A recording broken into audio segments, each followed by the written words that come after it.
Hi, this is part 6 of my horse trailer rebuild.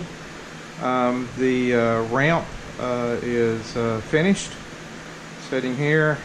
Got the last coat of paint on it. Welded the lower piece in place. My welds are horrible. Please forgive me for those. I'm still learning to weld, but they'll serve the purpose. Here's the strap here, but anyway, it's all back together. I wasn't happy with the Rust Oleum. It seemed to be soft when I put the first paint on, so I increased the enamel hardener, the Valspar enamel hardener there, and that helped it. Now you can run your finger across it. There's no scratches or anything. You're not pulling up any paint. So it looks like a increase in the enamel hardener fixed that one problem I was having with using the Rust Oleum paint. So anyway, the ramp is completed. I'll have to get someone to help me move it. It's probably over 200 pounds now after it's put back together. So I'm going to have to get my neighbor to probably help me get it off of this and set it over to the side until I have pulled just about everything I can take off of the horse trailer. All of the trim is off, all of the lights are off. The doors are welded on, so it's not possible really to get those doors off. I'll just have to do my work with the doors in place. All the windows are out. I'm going to leave this gravel shield in place. I'd have to take that spare tire mount off, and it's welded in place. So I think I'll just leave that one gravel guard on the front in place and probably buff it out and polish it, and it should look okay. I'm going to replace the metal that's on the tongue with the newer black adhesive materials. It was interesting over here. That guard material on here really corroded underneath this fender, so I'll have to clean all of that up.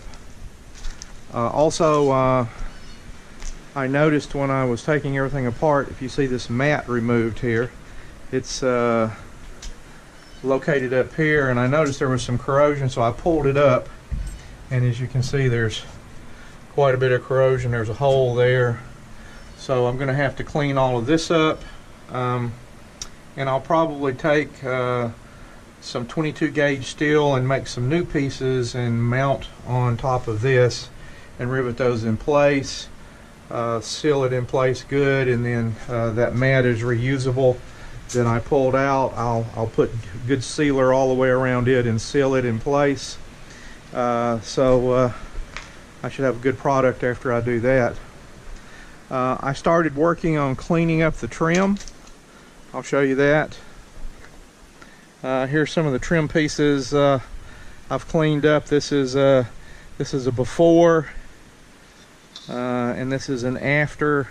I cleaned up and polished the trim also. So anyway, my GoPro keeps shutting off for some reason. I don't know why. So anyway, I'll show how I'm polishing this because it's turning out pretty good. It's cleaning up really nice. I think it'll look nice when I get it back on the trailer. I'm going to show you the roof. The roof is really horrendous. Not much paint left on the roof at all. I won't have to use any chemical stripper up here, I don't think. Probably just take my angle grinder and a orbital sander and probably just be able to sand this down instead of having to use any chemical stripper up here on the roof. Also, I'll probably shoot some additional rivets up here and seal these lap joints again to make sure that nothing leaks. The lap joints up at the very front, you can see some gaps between that front skin and the back one, and I'll shoot some more rivets in there and once again put sealer in there. GoPros. One thing to talk about are the rivets. I drilled out an awful lot of rivets in removing all of those items. There's a couple of different things you can do with rivets. You can either use a hand riveter, which works okay, but with the number of rivets that I have taken out, I decided to get a pneumatic rivet gun. I got this one at Harbor Freight. I think they have a couple of different models. One is about $35. I think this one was $69. You can usually find a coupon that'll get you 20 or 25% off. But I've tried this and it works good. Wanted to make sure it was working okay. But I've got an awful lot of rivets to shoot back in, and I don't want to be using that hand riveter because it takes quite a bit of work. Also, earlier I had mentioned the button head rivets that are underneath the trim strips, and I've decided to go back with countersunk rivets. These are the countersunk rivets that I'm going to use. They are an aircraft grade rivet. It's called a Cherry Max rivet, made by Cherry Textron. They're actually made for aircraft.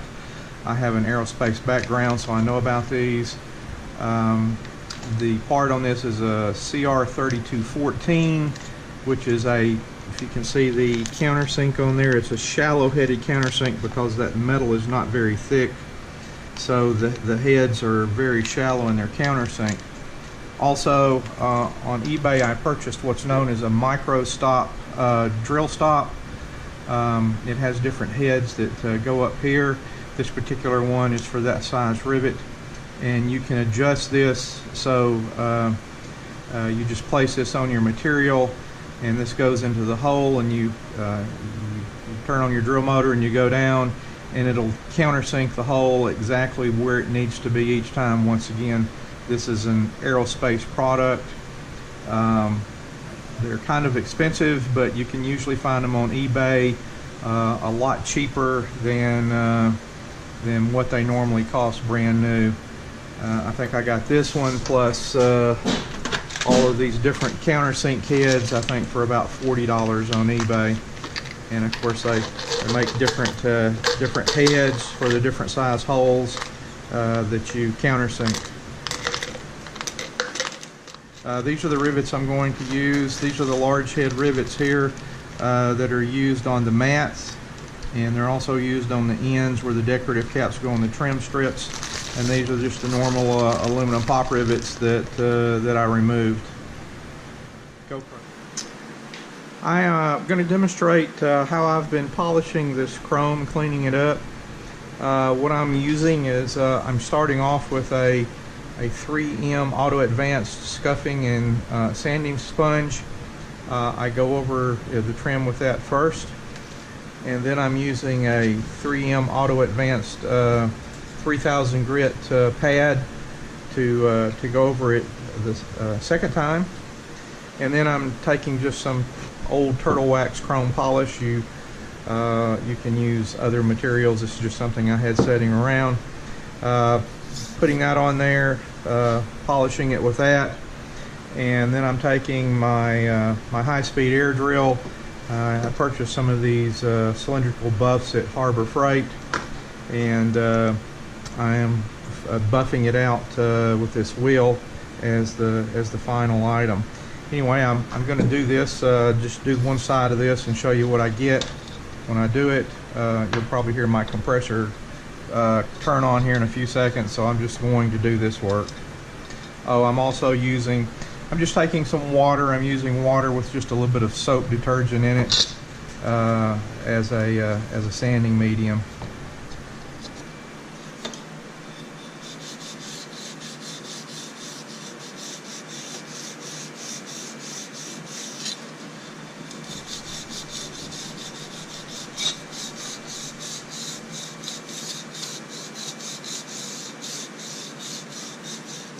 I'll just do a small section of this.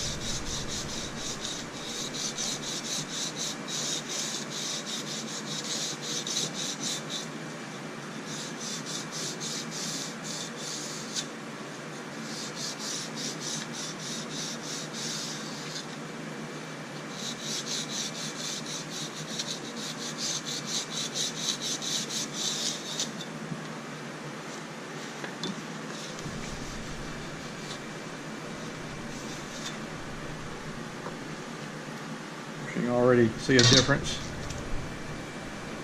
with just that.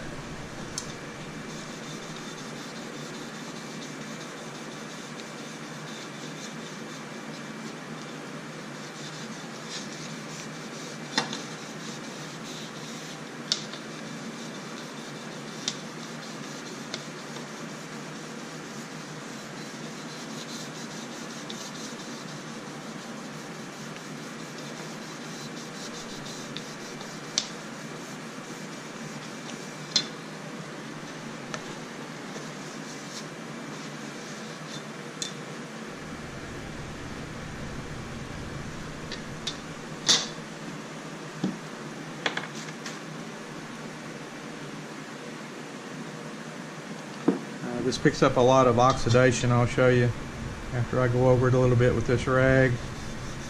Everything gets really blackened.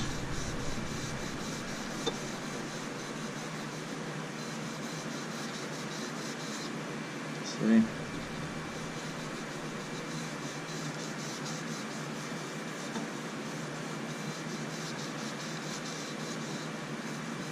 The other thing you want to make sure you do is you pull this trim off. You need to make sure you identify it where it goes back, or you're going to end up with a ton of trim and not know where it goes. So make sure you, as soon as you pull that trim off, you identify where it came from.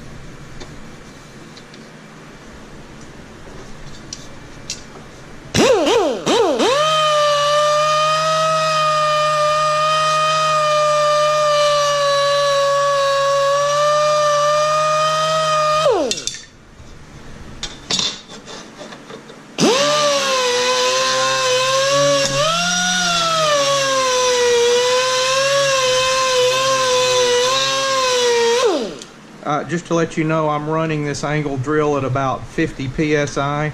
If you run it up any higher, it's going to run too fast. If you do this and you're using an angle drill, make sure you set it at around 50 psi.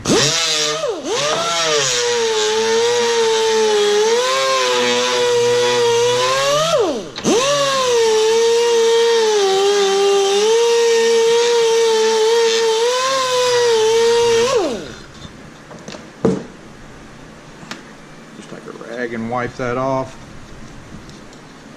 As you can see, I didn't spend a lot of time cleaning that off, but there's a big difference between the appearance. There's a vinyl piece that goes in between here. I have all new vinyl ordered, but hopefully if my paint job looks good, this should all look really nice when it goes back together.